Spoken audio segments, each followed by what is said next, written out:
there are moments when we're like, why am I doing this? You do have to push yourself. And he was the one who always said, you have to finish what you start. I think I've been really appreciating like the moments that I've been able to experience. It's so important to not worry about, oh my gosh, what's going to happen when I turn 60? Or, oh, I wish I was 25 again.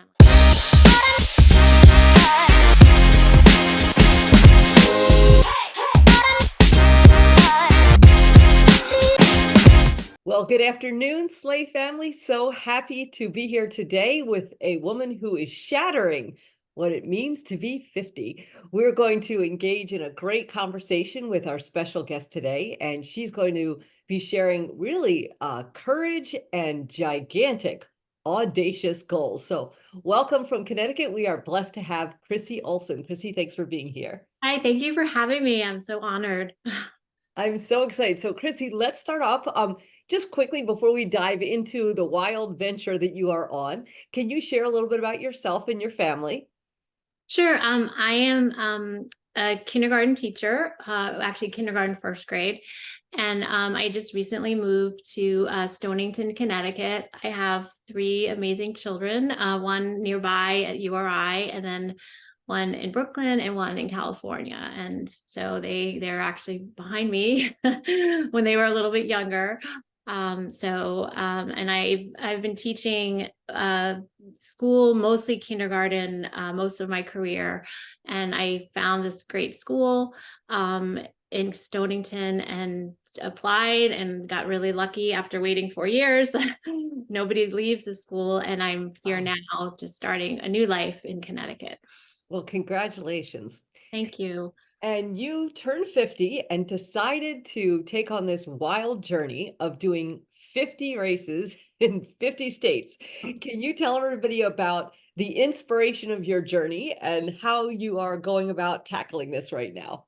Absolutely. Well, when I turned 50, which was almost 8 years ago, I really wanted to make my new decade exciting. And, when you turn 50, it seems to be such a number everyone focuses on. Oh, we're getting older, which is true.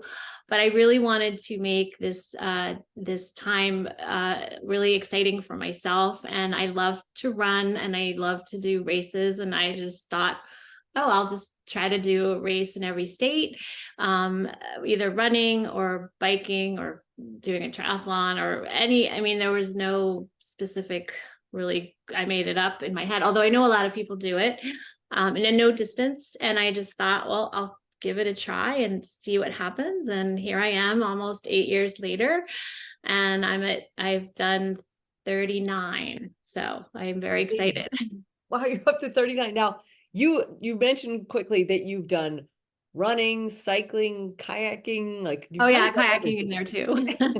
So which one do you enjoy the most and which is the most challenging?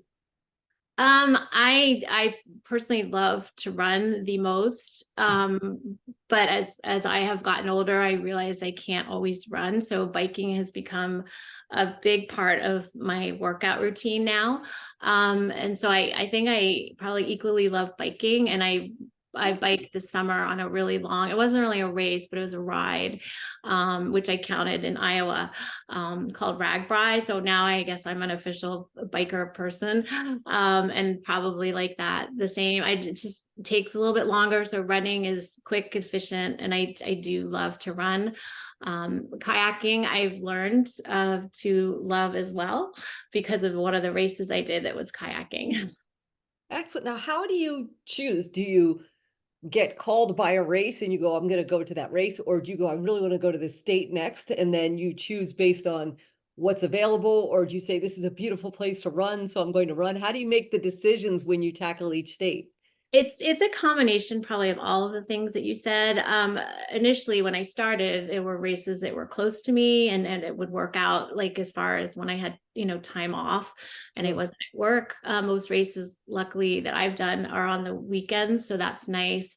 So in the beginning, it was there were so many races, and I tackled probably the Northeast and the Southeast in the beginning because it was quicker, but some of them just happened to be where I was going. When I did Illinois, my son was driving cross country and was coming home. So my daughter and I decided to meet him and help him drive the end part home. And we found a race in Chicago. So it's all about, I guess, timing. But then there are specific races like the ride I did in Iowa, which is specifically in July, that I knew I wanted to do. So it's a combination of everything. And, it's a lot of kind of dependent on work when I don't have to be at work. Now, your very first race was in New Jersey. What was that race, and what did you feel like when you got the first one done? How was that experience? Well, I'm initially or originally from New Jersey, so I thought it very appropriate to start in New Jersey. It was called Jersey Girl, and it was a sprint try. So something that I had recently started doing, and I just felt it was a perfect place to start. I love the beach. I am definitely a Jersey girl, so that's where I began, and I was so excited. Again, I just kind of took it one step at a time. So I didn't really think of the magnitude of what I had decided, to set as a goal for myself. But it was such an amazing place to start. And when did that magnitude hit you? Was there a certain point as you've been moving along, you're up to 39 now, where you said, "Oh my gosh, what did I say I was going to do?" Did you ever feel like that, or have you A little bit when I only have the midsection of the country to do now, and it's really hard to get there. And then it's hard to get there from where I am in Connecticut. There's no nonstop flights to Idaho. I haven't been there yet. So that's when I started to think, wow, this is a lot. But I also feel I'm in the time in my life that I can do things like this, because my children now have all moved out. So I have a little bit more time to do it. And like this past weekend, I flew to Oklahoma, and then I flew from Oklahoma to Nevada to do 2 races back to back, and on my way to see my son in California. So then it made it seem like I could do this. I can definitely back to back. That's not a joke. Yeah. Well, they were 5Ks, and one was actually on the runway at Tulsa Airport, so it was very flat. And it's part of, I guess, the challenge I made for myself. But I think in this case, getting to the places is almost harder than actually doing the race. That's wild. And I know one of the things when we had first talked, you mentioned that you get some peace and accomplishment, and you have a whole feeling that you get when you complete a race. How does that spill into other areas of your life, whether it's your personal life or even teaching and working with students? Well, I think I'm very, I guess, accomplishment driven. I love that feeling, and sometimes it's not easy. But I do love that feeling like, oh, I did it. I said I was going to do it. I mean, sometimes it doesn't happen the way you think, which has showed me that, to embrace the unexpected. And it has spilled into my life, especially right now. I moved up to Stonington, not really knowing anybody. I moved for my job, but I felt like, oh, it's just like going to one of my races. It's just a little bit bigger. But the planning, I'm used to planning and just taking a chance, because you never know what's going to happen, but just being confident that in the end, it'll all be okay. And I think that's doing these races has really showed me that it's life isn't at all what you expect, but when you decide to do something, you can make it happen. And that's worked in my job, my personal life, and my professional life. And I do try to share that with my students. Obviously they're young, they don't understand all of that, but I think they're excited to hear, where you're going. And their first question always is, are you going to win? And I just laugh on that one. Now, what about preparation? I mean, I know you're teaching, and somehow you have to physically stay fit, prepare, practice. Some of these you run by yourself, and some of these you do with friends. So how do you prep yourself, and what's your routine for these? Well, I usually, after I've done one, I'll think, okay, what am I going to do next? And then I'll look at my calendar. There's a great website called Running in the USA. So you can find any race at any time, at any state. So I'll start looking at that and start planning. I like to go to the Y and work out. So that part is just part of my life anyway. So, and when I'm training for something like the bike ride, or if I'm training for a triathlon or a longer run, like a half marathon, then I have to plan out. But I also love that. I've played sports through high school and college, so that's also been a part of my life, and I like that. I like training a lot, which sounds crazy. Sometimes I like training, especially for a longer race, like a triathlon, more than actually the race. So I like the routine, and it keeps me accountable. It makes me do it. It makes me get up and like, okay, I have to do this, because in a month I'm going to have to, do a swim or do kayak. Although kayak was new. That one I had never really kayaked. It was a sprint triathlon in Maryland on the Chesapeake, and it was instead of swimming, you kayaked, which was very cool, but I'd never really kayaked. So that one I really had to plan. My son works as a guide on the Hudson for kayak and paddle. So he took me out and didn't let me onto the Hudson River. I had to stay in my little section. And then I think I went one more time after that just to get comfortable with it. But that was definitely a mental preparation and physical to learn how to kayak. Absolutely. That's really kind of throwing yourself in there. You learn and then you go straight into a race. Yeah. Now, when you first started out on this journey, how did your family react? You've mentioned your children a few times. Were they excited? Were they thinking you're, a little bit out there? What was the response, and how has it progressed from when you started to now race 39 being under your belt? Well, my friends were very supportive right from the beginning. My own children probably thought, oh my gosh, here she is with one of her crazy ideas. And they were very, they were always supportive. My son actually was in Vermont for like my second race and with him. And so he's very supportive. And the third race, I think my daughter did with me in Chicago. So they were very supportive. But they were younger. I think now that it's been 8 years, they're a little bit older, and they're just, I think they're proud of their mom. I hope. Yeah. And they're excited to hear about all the things that I've done. And I try to include them as well as my friends as many times as I can. So they're a part of it too. That's exciting. It sounds like they're pretty active. You've been a great role model for them as well. It sounds like they run too. They do. My three children all run and are very fitness oriented. And our summer plans are to go to Alaska. And there's I guess it's a bunch of races called Anchorage Fest. And I said that, I'd be happy to have them there with me and get the Airbnb and make all the arrangements, but they'd have to run, and they're all very excited. We're all going to run all of us together, which that's not happened yet. So that's really incredible, like life memory and family bonding. That's just awesome to be able to do that with your children.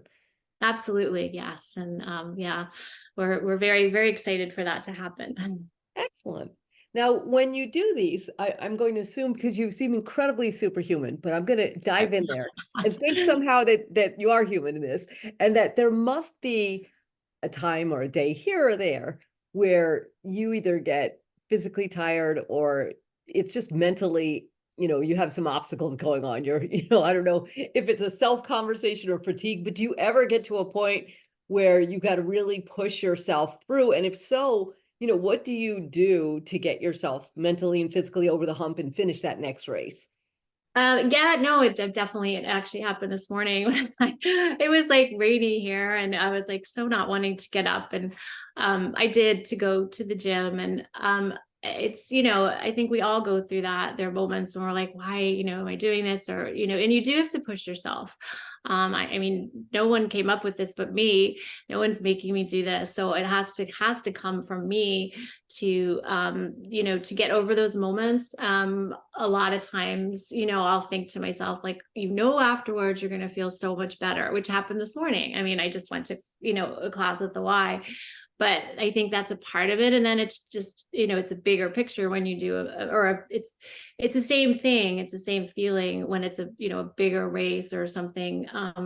Like when I rode across Iowa, that was really difficult, and to make sure I was training and getting ready for that. And there's so much of that was unknown because I more, had done more running races, but I've never had done a bike ride. Wow. So that was, mentally challenging for me. But I also I'm pretty laid back, so I tend not to worry too much about things and just feel like it's gonna be okay. And yes, there are moments when I just have to push myself and just say I can do this and believe that I can accomplish. And I think having the goal is really what pushes me to keep doing it. Because it would be easy to say, oh, I don't need to go run today or work out because I don't really ever have to run again. But now that I've set this goal, and now that so many people, including all the people that are watching right now, know about it, like it's very motivating for me to be able to know that I can finish it. And what an incredible model you are for the children that you teach and for your family also, about setting goals and disciplining yourself and finishing what you start. I mean, those are all great lessons, even for the little ones, because little ones want instant gratification and they're done. So Yeah. that's a great example for all of them to find. Yeah, and we have a big map in my classroom, and so every time I, go on a different race, and we'll look at the map, and they have very interesting questions, and I'm like, well, we're here we are, and here, I'm going all the way here to Arkansas, and it's neat, and I always try to bring home something, whether it's like pictures to show them, or like this past trip I found this really cool book on I guess actually I have it right here, James Herman Banning, and he was the very first African American pilot, because it was at the museum where the race was in Tulsa, Oklahoma. So it's just neat to be able to share that with the kids.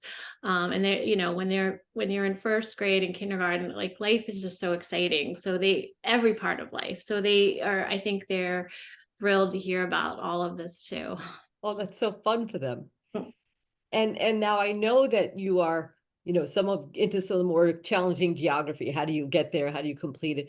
Are you just getting to the end by process of elimination, or is there a state that you're holding on and you're going, that's going to be the last state? How are you planning out the remaining states that you have to cover? Well, I hoping to do Hawaii last, just because it's the hardest to get to, and it just seems like a great finale. And I also invite anyone who's been a part of this process to come with me or to meet us there. I hope my kids can make it. And now I do have to kind of think of a process of elimination for the states that I have left to do. There's a race in North Dakota that I'd like to do in the Badlands this summer. So that's kind of on my mind. And then there's a race in Montana that you run with the horses. So that would be next summer. And then the rest, I hopefully will just be able to fill in, over the next 2 years. Run And with again, horses? Is that what you said? it's a run with the horses, and I don't know that much about it, but I've read, and I don't know if they're running. I'm sure there must be a fence, and they're running, and they probably are running far away from you. I don't know. It just was That sounds awesome though. yeah. And I love horses, so to me, like, those are the things that, like, I'm attracted to. Like, I went last year to Louisville, Kentucky, and on my way to the airport, of course, I had to stop at Churchill Downs, and I got to go and see this, the stable where our secretariat was. So, like, I try to do things like that when I'm on my trips also, because those are things that I would never have done if I hadn't planned to do the race in those places. Yeah, that's incredible. Now, do you have like a favorite memory or a favorite experience that you had? Like, if you had to look and go, well, I love this state because of something I saw or did, or I love this state because the experience I had doing the race. Do you have any special memories you want to share? Sure. I mean, I've been so lucky. All my races, I just have like the best memories. The ones particularly that I did with my children was like really meaningful to me as a mom. Mm. I ran actually through the big house where my son went to the University of Michigan. So we ran, and he ran with, well, he didn't run with me. He ran way ahead of me, but we did it together. We started together, and then he waited for me at the end, and that was really cool. But just being with my kids, with the races that I've done with them. The one I most recently did, when I rode my bike across Iowa, was extremely meaningful to me because my dad was from Iowa and I did it for him. He's recently passed away. So that was very emotionally meaningful to have done that. And I felt like his presence there on that ride. And that also was the hardest physical challenge that I had to date, is, riding across an entire state, and had never really done anything. I trained for it, but that, I guess, at the moment might be the biggest memory, just because that was just in so many ways emotionally and physically meaningful to me. Well, I'm sorry for your loss. There's nothing harder than losing your parents, for Here's my sure. dog. Oh, we got a little visitor. Sarah. Sarah, actually, we did a race together. My daughter and I raced, and not my boys too, seeing eye puppies. So she got to do one with me, and our other one got to do Oh, one. So those were meaningful. I mean, they're all so meaningful. yeah. Did you find that when you did that race, it helped you to kind of heal and go through the grieving process and honor your father? Were you able to put those two together emotionally?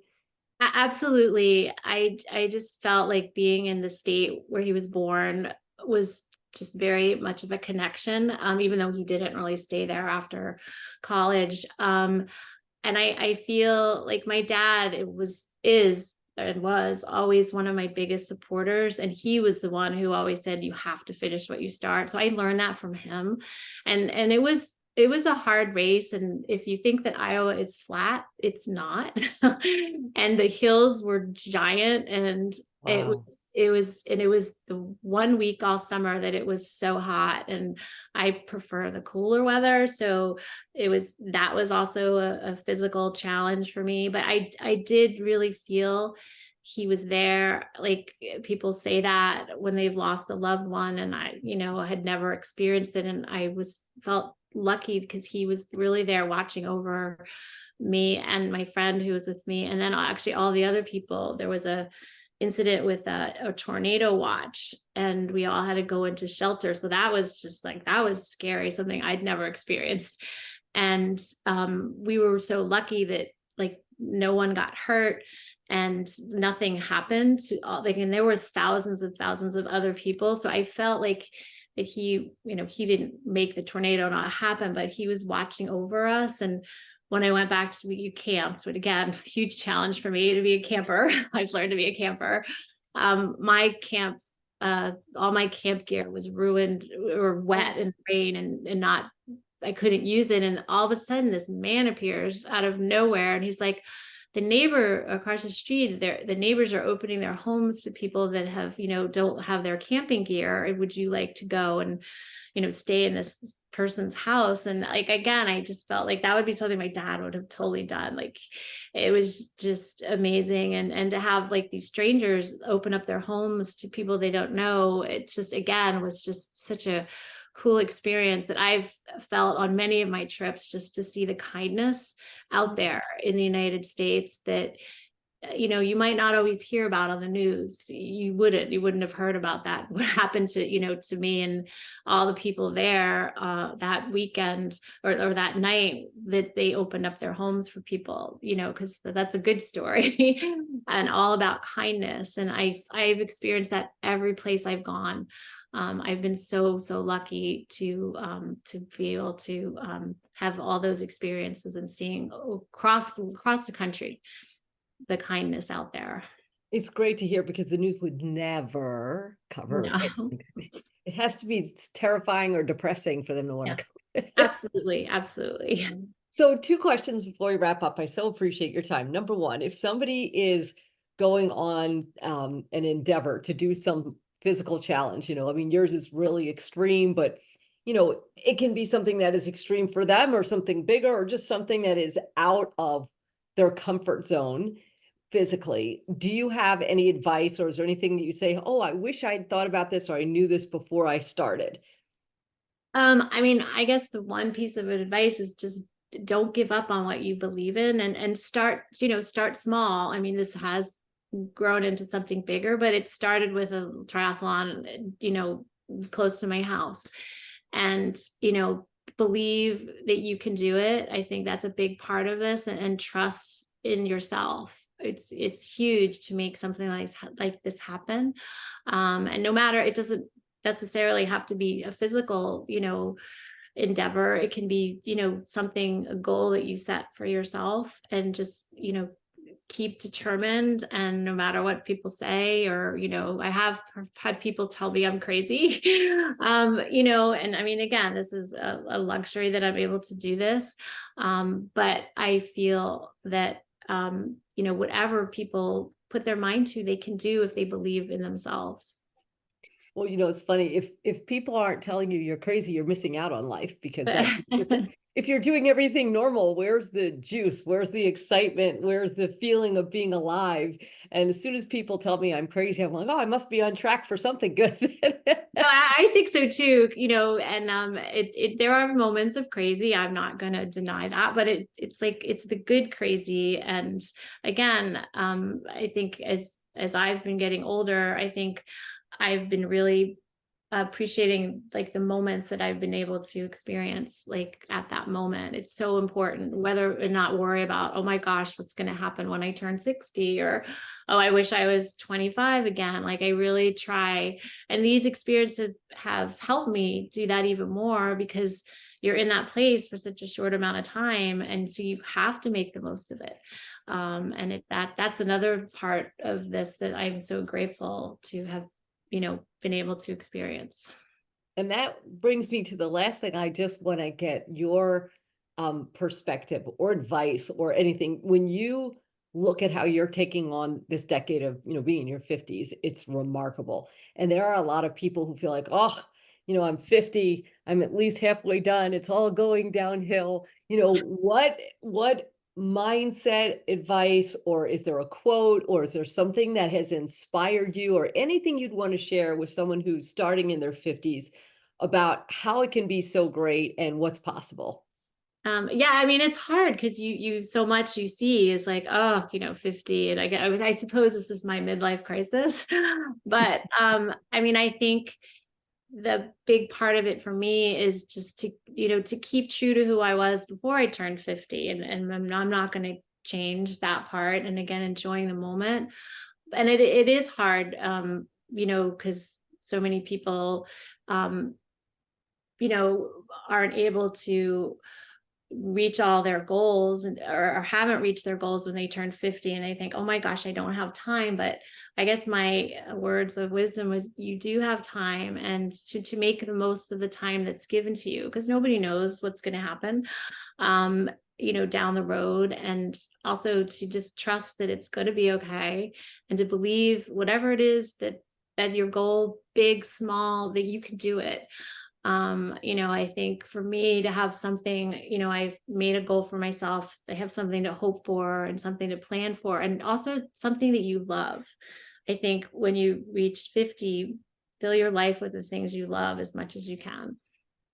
And you know what? If this is your midlife crisis, it's awesome. Some people go out and buy a red sports car, go into debt, Yeah. get a divorce. You're like, I'm going to conquer 50 states. Why not? Right?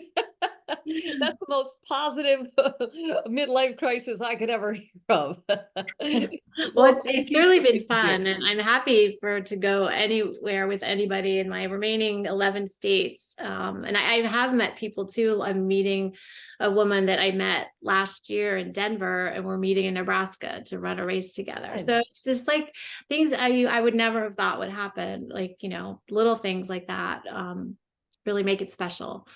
And if people want to follow your journey, you're posting it on Facebook. Are you on Instagram as well? How can they follow what you're Uh, doing? I'm on I'm on Instagram, but I really don't post on Instagram, so I guess you can't count that. But I do post on Facebook, not often, but I always post my races because people are interested. Yes. So that is a great way to get it out there. So you can look, I guess you'll give my information on Facebook. Absolutely. And you can see my most recent races in I ran with a leprechaun in Las Vegas, and I ran the runway. But I got to meet this man, and he dressed up like it as Elf when in Arkansas, which was the coolest place. And I love Elf. That's one of my favorite holiday movies. And he ran and he acted just like Elf. And then there's Awesome. lots of other pictures of the places I've been. Well, thank you for, first of all, shattering what it means to be 50. I love that. You are really getting rid of limiting beliefs people have around age. And thank you so much for your time and energy. And we look forward to hearing about the next 11. Yeah, definitely. I hope I can see you there. Anybody, I'll be there. We definitely want to hear about Hawaii too, for sure. Yes, we should all go. Thank you so much. Oh, thank you.